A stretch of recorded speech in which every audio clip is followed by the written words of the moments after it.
ನಮಸ್ಕಾರ ವೀಕ್ಷಕರೇ. ಇವತ್ತು ಎಲ್ಲ ಮತ್ತು ಏನು ಇನ್ವೆಸ್ಟರ್ಸು ಒಂದು ಭಾಳ ಬೇಜಾರಿನ ಸಂಗತಿಯಲ್ಲಿದ್ದಾರೆ ಖಂಡಿತವಾಗ್ಲೂ ಕೂಡ. ಯಾಕಂದರೆ ಒಂದಷ್ಟು ಏನು ಎಕ್ಸ್ಪೆಕ್ಟೆಡ್ ಥರ ರಿಸಲ್ಟ್ಸ್ ಬರಲಿಲ್ಲ, ಎಲೆಕ್ಷನ್ ರಿಸಲ್ಟ್ಸ್ ಬರಲಿಲ್ಲ.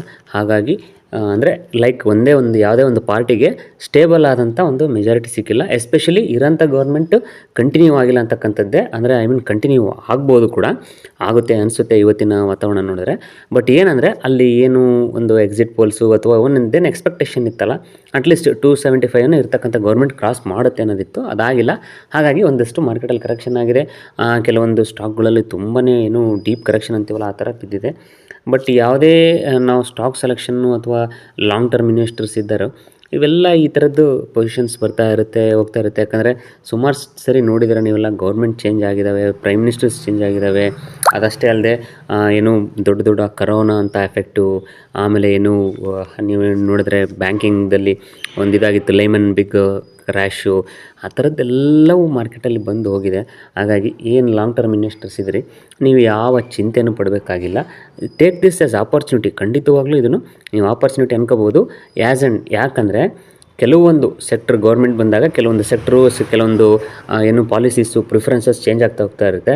ಬಟ್ ಅದನ್ನು ಬಿಟ್ಟು ಬೇರೆ ಒಂದು ಥರದ ಫೀಲ್ಡ್ಸ್, ನೀವು ಯಾವ ಫೀಲ್ಡ್ಸ್ ಅಂತಂದರೆ ಯಾವುದೇ ಗೌರ್ಮೆಂಟ್ ಬರಲಿ ಅಥವಾ ಏನೇ ಒಂದು ಕ್ರಾಶಸ್ ಆಗಲಿ ಅಥವಾ ಏನೇ ಒಂದು ತೊಂದರೆಗಳಾದರೂ ಕೂಡ ಒಂದಷ್ಟು ನಡಿಬೇಕಪ್ಪ, ಅಂತಹ ಬಿಸ್ನೆಸ್ಗಳಲ್ಲಿ ನೀವು ಇನ್ವೆಸ್ಟ್ಮೆಂಟ್ ಮಾಡಿ ಅದರಲ್ಲಿ ಟಾಪ್ ಕಂಪ್ನೀಸನ್ನು ಹಿಡಿದ್ನಪ್ಪ ಅಂದರೆ ನೀವು ಖಂಡಿತವಾಗಿಯೂ ಲಾಂಗ್ ಟರ್ಮಲ್ಲಿ ಸ್ಟಾಕ್ ಮಾರ್ಕೆಟಲ್ಲಿ ಒಳ್ಳೆಯ ದುಡ್ಡನ್ನೇ ಮಾಡ್ಬೋದು. ಇವತ್ತು ಒಂದಿಷ್ಟು ಆ ಥರದ ಕಂಪ್ನಿಗಳನ್ನ ಮಾತ್ರ ನೋಡೋಣ. ಸೊ ಇದೇನೇ ಆದರೂ ಕೂಡ ಅನಲೈಸ್ ಮಾಡ್ತಾ ಹೋಗೋಣ. ಸೊ ಇದು ನೋಡಿ, ಫಸ್ಟ್ನೇದೊಂದು ತ್ರಿವೇಣಿ ಟರ್ಬೈನ್ಸ್ ಅಂತ. ಸೊ ಇದ್ರದ್ದು ಈಗ ನೀವು ಲಾಸ್ಟ್ ಈ ವರ್ಷದ ಇಯರ್ ನೋಡಿದ್ರೆ ರಿಸಲ್ಟ್ಸು 1600 crores ಸೇಲ್ಸ್ ಇದೆ. ಸೊ ಪ್ರಾಫಿಟ್ ಬಂದುಬಿಟ್ರೆ ಪ್ರಾಫಿಟನ್ನು ನೋಡಿದ್ರೆ 269 crores ನೆಟ್ ಪ್ರಾಫಿಟ್ ಇದೆ. ಸೊ ಲಾಸ್ಟ್ ಇಯರ್ಗಿಂತ ಸೇಲ್ಸು ಪ್ರಾಫಿಟು ತುಂಬ ಚೆನ್ನಾಗಿ ಇನ್ಕ್ರೀಸ್ ಆಗಿದೆ. ಸೊ ಫಸ್ಟ್ ನೀವು ಯಾವುದೇ ಒಂದು ಸೆಗ್ಮೆಂಟ್ ಸೆಲೆಕ್ಷನ್ ಮಾಡಿದ್ರು ಅದರಲ್ಲಿ ಆ ಕಂಪ್ನಿ ಕೂಡ ಸ್ಟ್ರಾಂಗ್ ಇರಬೇಕು, ಫೈನಾನ್ಷಿಯಲಿ ಸ್ಟ್ರಾಂಗ್ ಇರಬೇಕು, ಮ್ಯಾನೇಜ್ಮೆಂಟು ಸ್ಟ್ರಾಂಗ್ ಇರಬೇಕು, ತುಂಬ ಎಕ್ಸ್ಪೀರಿಯೆನ್ಸ್ ಇರಬೇಕು, ಮತ್ತು ತುಂಬ ಸಂದಿಗ್ಧ ಪರಿಸ್ಥಿತಿಗಳು, ಕಷ್ಟಕರ ಪರಿಸ್ಥಿತಿಗಳು ಬಂದಲ್ಲೂ ಕೂಡ ಅದು ಎದುರಿಸಿ ನಿಭಾಯಿಸಿ ಗೆದ್ದಂಥ ಕಂಪ್ನಿಗಳಾಗಿರಬೇಕು. ಸೊ ಇದನ್ನು ಇವತ್ತು ಯಾಕೆ ನಾವು ಇದು ಮಾಡ್ತೀವಿ ಅಂದರೆ, Triveni turbines limited primarily engaged in business of manufacture and supply of power generating equipment and solutions. ಇಲ್ಲಿ ನೋಡಿ, ಪವರ್ ಜನ್ರೇಷನ್ ಹೇಳ್ತಿಲ್ಲ ನಾನು, power generating equipments. So what ever it may be, so any sort of ಏನು power generation, ಅವ್ರಿಗೆ equipments ಬೇಕೇ ಬೇಕು. So ಇಕ್ವಿಪ್ಮೆಂಟ್ಸನ್ನು supply ಮಾಡೋಂಥವ್ರು ಇವರು. So ಇವೆಲ್ಲ ನಾವೇನಂತೀವಿ ಬೇಸಿಕ್ ಕಮ್ಯುನಿಟೀಸ್. ನೀವು ಯಾವುದೇ ಗೌರ್ಮೆಂಟ್ ಚೇಂಜ್ ಆದ್ರೂ ಏನು ಪವರ್ ಜನ್ರೇಷನ್ಸ್ ಆಗ್ತಾ ಇರ್ತದೆ, ಅದರದ್ದು ನಿರಂತರವಾಗಿ ವರ್ಕ್ ನಡೀತಾ ಇರ್ತದೆ.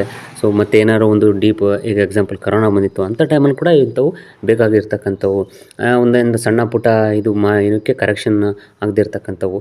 ಹಾಗಾಗಿ ಇಂಥ ಕಂಪ್ನಿಗಳಲ್ಲಿ ನೀವು ಲಾಂಗ್ ಟರ್ಮಲ್ಲಿ ಏನೋ ಇನ್ವೆಸ್ಟ್ಮೆಂಟ್ ಮಾಡುವಂಥ ಇದಿತ್ತಂದರೆ ಈ ಥರ ಕ್ರ್ಯಾಶ್ಗಳೆಲ್ಲ ನಿಮಗೆ ಯಾವ ಒಂದು ಕೂಡ ಏನೂ ಅದ್ರ ಮೇಲೆ ಪರಿಣಾಮ ಅಷ್ಟು ಬೀಳಲ್ಲ. ನೀವು ಕೂಡ ಯಾರೂ ಪ್ಯಾನಿಕ್ ಆಗಲ್ಲ. ಹಾಗಾಗಿ ಸೆಲೆಕ್ಷನ್ ಆಫ್ ಪೋರ್ಟ್ಫೋಲಿಯೋ ಏನಿದೆಯಲ್ಲ, ಡೈವರ್ಸಿಫೈಡ್ ಪೋರ್ಟ್ಫೋಲಿಯೋ ಮಾಡಿರಿ ಅಂತ ಹೇಳೋದು ಅದಕ್ಕೋಸ್ಕರನೇ. ಸೊ ಇದು ಒಂದು ಕಂಪ್ನಿ ಆಯಿತು. ಬನ್ನಿ ಈ ಥರದ ಇನ್ನೊಂದು 4-6 ಕಂಪ್ನಿಗಳನ್ನ ನೋಡೋಣ. So next company is Mahindra and Mahindra sales ನೋಡೋದಾದರೆ ಈ ಸರಿ 1,39,000 crores. So last year it was 1,21,000 crores. So net profit ನೋಡ್ತಾ ಹೋಯಿತು ಅಂತಂದರೆ 12,270 crores. So last year it was 11,374 crores. So ಇದು ಒಳ್ಳೆ ಡಿವಿಡೆಂಡ್ ಕೊಡ್ತಾ ಇದೆ. ನೀವು ಮಹೀಂದ್ರಾ ಏನಪ್ಪ ಅಂದರೆ is one of the most diversified automobile company in India with presence across 2 wheelers, 3 wheelers, PVs, CVs, tractors and earth movers. ನೋಡಿ ಇವೆಲ್ಲ ಏನು ಆಟೋ ಸೆಕ್ಟರ್ ಅಂತ ಹೇಳ್ತೀವಿ. ಆಮೇಲೆ ವೆಹಿಕಲ್ಸು, ನಿಮಗೆ ಟ್ರಾನ್ಸ್ಪೋರ್ಟೇಷನ್ ಇಲ್ಲದೆ ಯಾವುದೂ ಇಲ್ಲ. ಸೊ ಎಂಥ ಟೈಮಲ್ಲಿ ಕೂಡ, ಫಾರ್ ಎಕ್ಸಾಂಪಲ್ ಕರೋನಾ ಟೈಮಲ್ಲಿ ಕೂಡ ಅತಿ ಚೆನ್ನಾಗಿ ಓಡಿದ್ದೆ ಅಂದರೆ ಟ್ರಾನ್ಸ್ಪೋರ್ಟ್. ಯಾಕಂದರೆ ಬೇಕಿತ್ತಲ್ವ, ಮೆಡಿಸಿನ್ಸ್ ನೀವು ಕಳ್ಸೋಕ್ಕೆ ಬೇಕು, ಆಹಾರದ ದಾಸ್ತಾನುಗಳನ್ನು ಕಳಿಸೋದಕ್ಕೆ ಬೇಕು. ಸೊ ಟ್ರಾನ್ಸ್ಪೋರ್ಟ್ ಇಲ್ಲದೆ ಈ ಸದ್ಯದ ಮಟ್ಟಿಗೆ ನೀವು ಒಂದು ಜಗತ್ತಿನಲ್ಲಿ ಅದು ಅತಿ ಅವಶ್ಯಕ. ಹಾಗಾಗಿ ನಿಮಗೆ ಇದು ಯಾವ ಗೌರ್ಮೆಂಟರ ಬರಲಿ ಅಥವಾ ಈ ಅನ್ಸ್ಟೇಬಲ್ ಗೌರ್ಮೆಂಟ್ ಇದ್ದರೂ ಕೂಡ ಟ್ರಾನ್ಸ್ಪೋರ್ಟ್ ಇಲ್ಲದೆ ಏನೂ ನಡೆಯಲ್ಲ. ಒಂದಿಷ್ಟು ಲಾಜಿಸ್ಟಿಕ್ಸ್ ಮೇಲೆ ಪಾಲಿಸೀಸ್ ಎಫೆಕ್ಟ್ ಆಗ್ತವೆ, ಬಟ್ ಟ್ರಾನ್ಸ್ಪೋರ್ಟು ಬೇಕಾಗ್ತದೆ. ಫಾರ್ ಏನಪ್ಪ, ನೀವು ಪ್ಯಾಸೆಂಜರ್ ಆಗಿರ್ಬೋದು ಅಥವಾ ಮತ್ತು ನೀವು ಏನು ಲಗೇಜ್ ಆಗಿರ್ಬೋದು, ಯಾವುದೇ ಥರದ್ದಾಗಿದ್ರೂ ಕೂಡ transportation is very important. So ಈ ಥರದ್ದು ನೀವು ಪೋರ್ಟ್ಫೋಲಿಯೋದಲ್ಲಿ ಬರೀ ಜಸ್ಟ್ ಇವಾಗ ಏನು ರನ್ ಆಗ್ತೈತೆ, ಇವಾಗ ಏನು ಬೂಮ್ ಇದೆ ಅದು ಇಂಪಾರ್ಟೆಂಟೇ. ಅದಕ್ಕಿಂತ ಇಂಪಾರ್ಟೆಂಟು ಸೊ ಈ ಥರ ಲಾಂಗ್ ರನ್ ಇರ್ತಕ್ಕಂಥವು. ಆಗ ನಿಮ್ಮ ಪೋರ್ಟ್ಫೋಲಿಯೋ ಮಜಬೂತಾಗಿರುತ್ತೆ.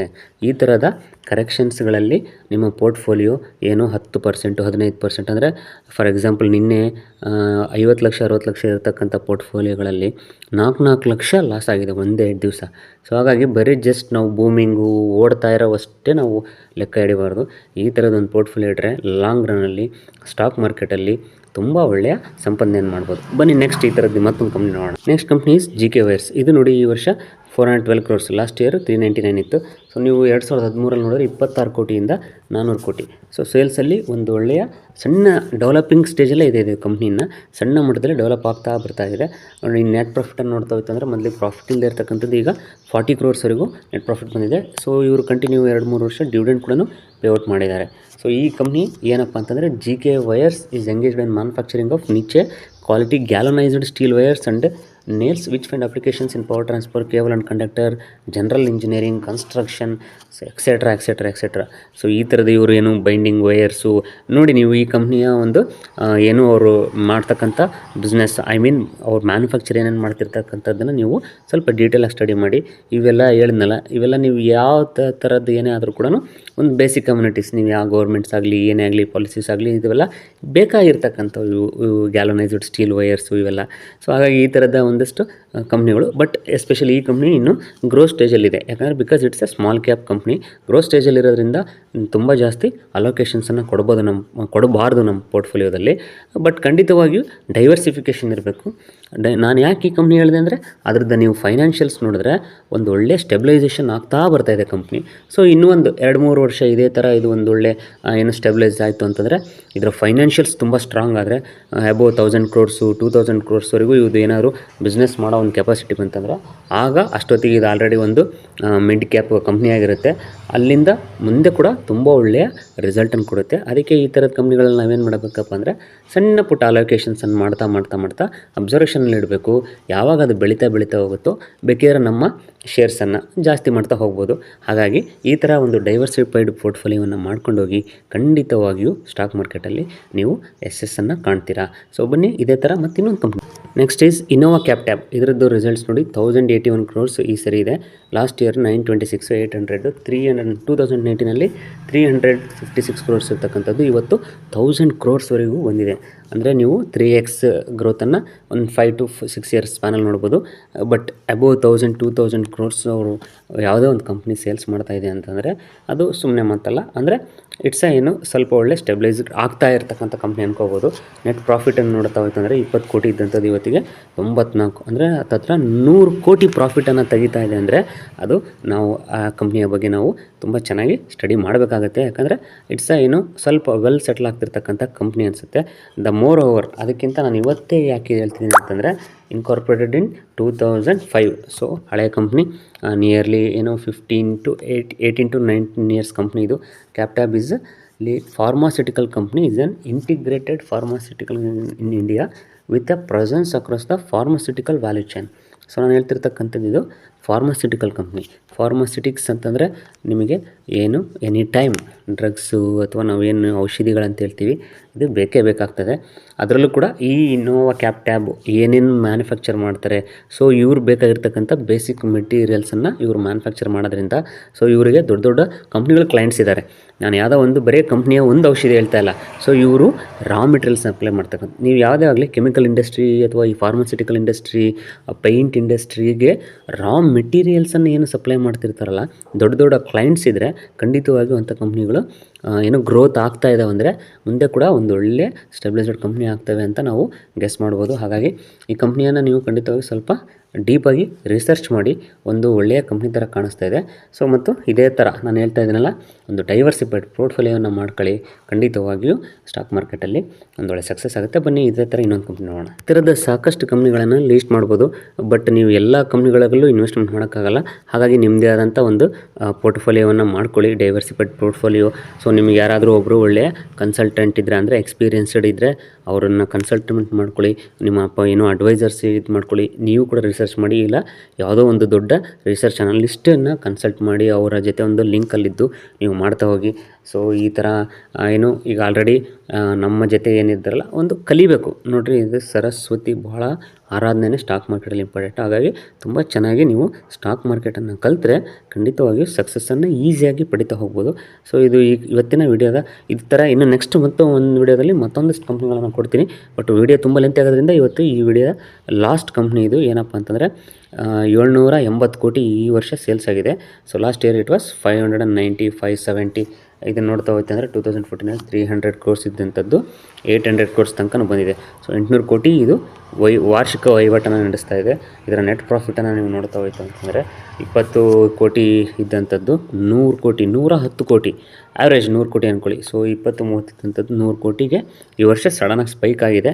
ಸೊ ಅದು ಯಾಕೆ ಏನು ಅಂತೇಳಿ ನೀವು ಸ್ವಲ್ಪ ಡೀಪ್ ರಿಸರ್ಚ್ ಅನಾಲಿಸಿಸ್ ಮಾಡಿ. ಇದು ಕಂಪ್ನಿ ಏನಪ್ಪ ಅಂತಂದರೆ ಇದು ನೀವು ಹೇಳ್ತಿರಲ್ಲ ಲಿಕ್ಕರ್ ಎಣ್ಣೆ ಕಂಪ್ನಿ. ಸೊ ಕುಡಿಯೋರು ನಿಮಗೆ ಗೊತ್ತೇ ಇದೆ, ಇದ್ರ ಬಗ್ಗೆ ಯಾರು ಏನು ಹೇಳೋಕ್ಕಾಗಲ್ಲ. ಏನೇ ಆಗಲಿ ನಮ್ಮ ಜನರಿಗೆ ಎಣ್ಣೆ ಬೇಕಪ್ಪ, ಕುಡಿಬೇಕು ಅಂತಾರೆ. ನಿಮಗೆ ಗೊತ್ತಿರ್ಬೋದು, ಸಿಹಿ ಕಹಿ ದುಃಖ ನೋವು ನಲಿವು ಏನೇ ಆದ್ರೂ ಪಾರ್ಟಿ ಮಾಡ್ತಾರೆ, ಕುಡಿತಾರೆ. So Piccadily agro industries was incorporated in the year 1994. Company ಹಳೆಯದು. ಸೊ 2007ರಲ್ಲಿ ಇದು ಸೆಟಪ್ ಮಾಡಿತು ಡಿಸ್ಟಿಲರಿ ಯೂನಿಟನ್ನು ಕೂಡ. ಅದರಲ್ಲಿ ರೀಸೆಂಟಲ್ಲಿ ಇದರಲ್ಲಿ ಒಂದು ಬ್ರ್ಯಾಂಡಿಗೆ ಇಂಟರ್ನ್ಯಾಷನಲ್ ಅವಾರ್ಡ್ ಕೂಡ ಬಂದಿದೆ. ಹಾಗಾಗಿ ಈ ಒಂದು ಕಂಪ್ನಿನ ನೀವು ಏನು ಇದರಲ್ಲಿ ನಿಮ್ಮ ವಾಚ್ ಲಿಸ್ಟಲ್ಲಿ ಇಟ್ಕೊಳ್ಳಿ. ಇದ್ರ ಬಗ್ಗೆ ಒಂದೊಳ್ಳೆಯ ಸ್ಟಡಿ ಮಾಡಿ, ಒಂದೊಳ್ಳೆಯ ಡೈವರ್ಸಿಫೈಡ್ ಪೋರ್ಟ್ಫೋಲಿಯೋ ಮಾಡಿಕೊಂಡು, ಅದರಲ್ಲೂ ಎಸ್ಪೆಷಲಿ ಆ ಪೋರ್ಟ್ಫೋಲಿಯೋದಲ್ಲಿ ಏನು ಯಾರು SIP ಮಾಡ್ತಾರಲ್ಲ ಅವರಂತರೂ ತುಂಬ ಒಳ್ಳೆಯ ವೆಲ್ತನ್ನು ಕ್ರಿಯೇಟ್ ಮಾಡ್ತಾರೆ. ಬಟ್ ಟೈಮ್ ತೊಗೊತಾರೆ. ಏನಂತಾರಲ್ಲ ಸ್ಟಾಕ್ ಮಾರ್ಕೆಟಲ್ಲಿ ತಾಳಿದವನು ಬಾಳಿಯಾನು. So slow and steady wins the race ಅನ್ನೋ ಹಾಗೆ ಒಂದೊಳ್ಳೆಯ ಡೈವರ್ಸಿಫೈಡ್ ಪೋರ್ಟ್ಫೋಲಿಯೋ ಮಾಡ್ಕೊಳ್ಳಿ. ತುಂಬ ಸ್ಟಾಕ್ ಮಾರ್ಕೆಟನ್ನು ತುಂಬ ಚೆನ್ನಾಗಿ ಕಲ್ತ್ಕೊಳ್ಳಿ. ಸ್ವಲ್ಪ ಇನ್ವೆಸ್ಟ್ಮೆಂಟ್ ಮಾಡ್ತಾ ದೊಡ್ಡ ವೆಲ್ತನ್ನು ಲಾಂಗ್ ಟರ್ಮಲ್ಲಿ ಕ್ರಿಯೇಟ್ ಮಾಡಿ. ಇಷ್ಟು ಹೇಳ್ತಾ ಈ ವಿಡಿಯೋ ಮುಗಿಸ್ತೀನಿ. ಮುಂದಿನ ವಿಡಿಯೋದಲ್ಲಿ ಮತ್ತೆ ಸಿಗ್ತೀನಿ. ಎಲ್ಲರಿಗೂ ಗುಡ್ ಬೈ, ಟೇಕ್ ಕೇರ್.